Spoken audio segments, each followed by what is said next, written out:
Okumbereba ne kukibwaho kituzi drink.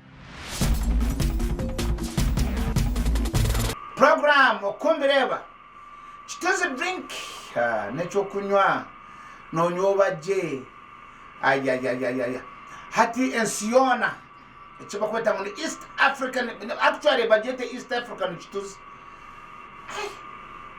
Abasudan abahansa kambanywa kituzi kija mbuginaho nandako yansanga Kampala gata ayo man ayo yanita ayo kituzi ntinyone no kokundeba ndi mwecho kunywa. Yes, ninja advertising got you cannot say are you kituzi consent yes umshijanyo deka no reba kala na isha kituzi nawe cyo kacupa ni siringi 10 mugende mukagura. His Excellency Ambassador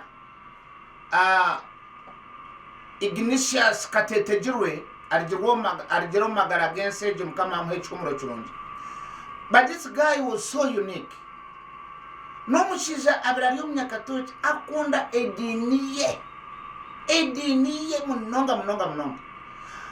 Konkaro hanga yajenda ya mhechoncho abukwe hivyo kuja ngori mnyakatochi tokubasa tokatema gashi tochikushtora pale chingoshitwa faza sine chukuyamba no way.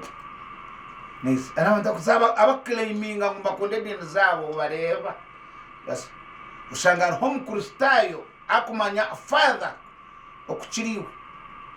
Ushangara home nyakaturchi akurebera ruvranda wa mkristayo kashuwo mwichigo akubare sento mukanisa.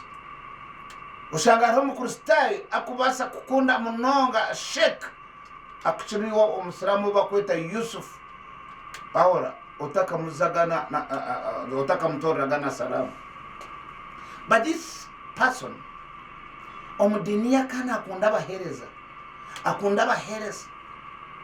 ahora amanyo muhereza na yenda abantu yamukora achetegereza konka ajola intevuza kujiso munonga.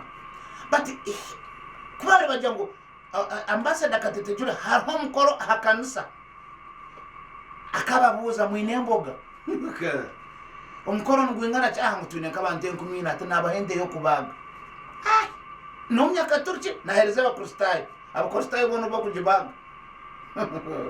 bachetegereza mbrishe bravo mwineki ntuzakutara roba utazakutayesa archbishop Ntagari akamuhinda and archbishop Ntagara kajango ente yo kubanza banza kutunga isinjiro ombazi gambire kiri ambassador Katetejure a Catholic. What a unique person. Tureke kuzika bantu bakagendo kabure chwa batoya. Okay mukakaba master of ceremony kaba chairman worfu kaba mutechi okazo kisharenga uwayaga muki ugo muntu umurwe mushendikere amatomo gukunda abebembezi bidini komaga tokamani abafazana ba archbishop baryumba mushabira abakristayo bamushabira nchokuro bishop Sherry nakavuga yizazayo abasalamu bamushabira why nakana manya abahereza nantusima ruhanga akakatetejirwe tagira hasi kushasha ngwashasha sione kuunganye aboroga shekubi no ruhanga kamuhumuza umusingi ikiba kweta obusingi yagenda omusingi what ntumwega mukuba hambo.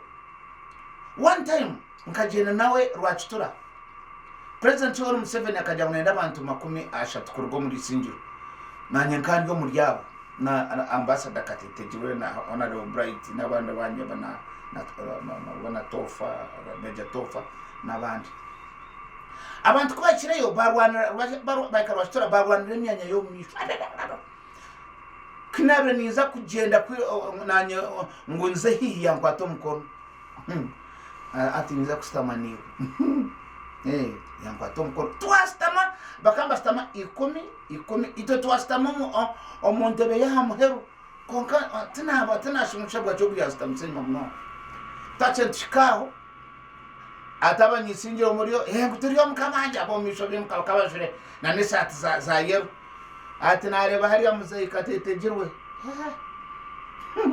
oyenyuma ato mushijoga kinabule mpereze sini ya kanani shomesa wera nyanji naika muhanda nare motoka Peugeot na mwemereza ati yantwara takariona anesigara yarumanya ya Rex ati andeto motoka yose ya James gazunorga tutuhaganira ati yamsishanyu ati kinza ko gamu kumuhesente atajangwa kandi kora nothing kora tax ati andetera bush ati mweni mwabanye sinjiro kaba mwabaryana mutekateka mwana mhorane mhobo ambassador ni mhobo RDC mutekateka ngo naba politics manyenda kura kuringaniza edini no ogumuntu ni manya kuruga kare kumiro na manya tano nenga. He sat behind enyuma president nwe yabanze gamba abastamiro misho na nentebe za yero na hati bakabagamba hoga. His Excellency Ambassador Katetu Ignatius mukama kwecho mu kirunzi nakwe kubera iwe nabirewo. Okumbireba yabane kukibwaho Kituzi drink